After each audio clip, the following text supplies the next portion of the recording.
So this is project 2, AnalogWrite on page 10.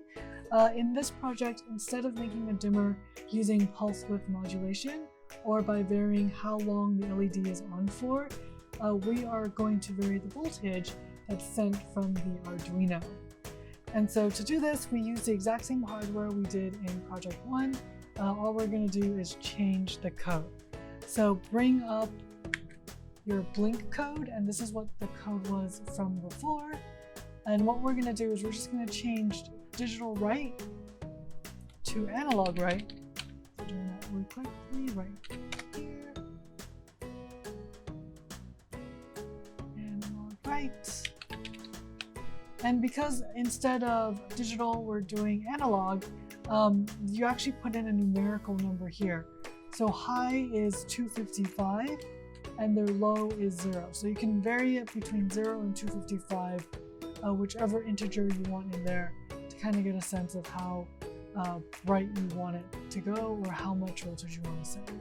And then let's just delay for 2 seconds or 2000 milliseconds so we can actually see the change.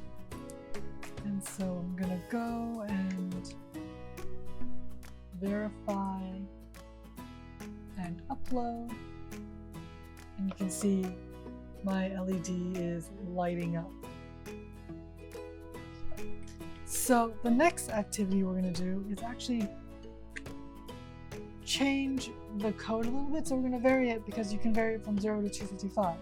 So let's come here and change this to 50. So we recommend changing it to 50, 100, 150, just to play around with it. So I'm going to verify and then upload. We're going to see the LED flash. And you see that nothing's turning on.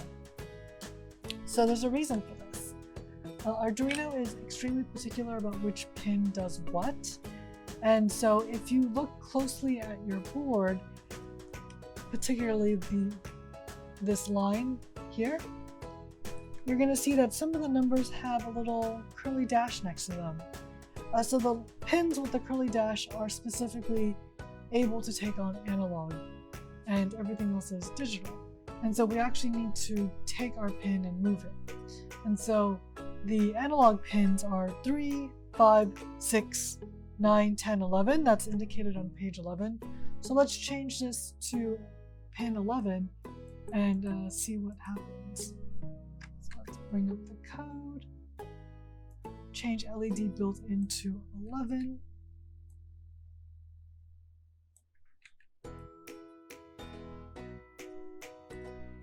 And of course, come to your Arduino here and take it from 13 to 11.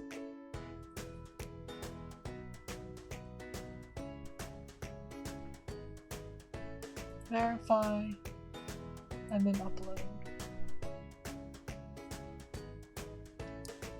So what you should see is the LED is not as bright as it was before. It's slightly dimmer, and that's because you're only giving it a fifth of the power you were before. So you can try varying this, vary it between 0 and 255, see how the LED varies, and then just play around with it.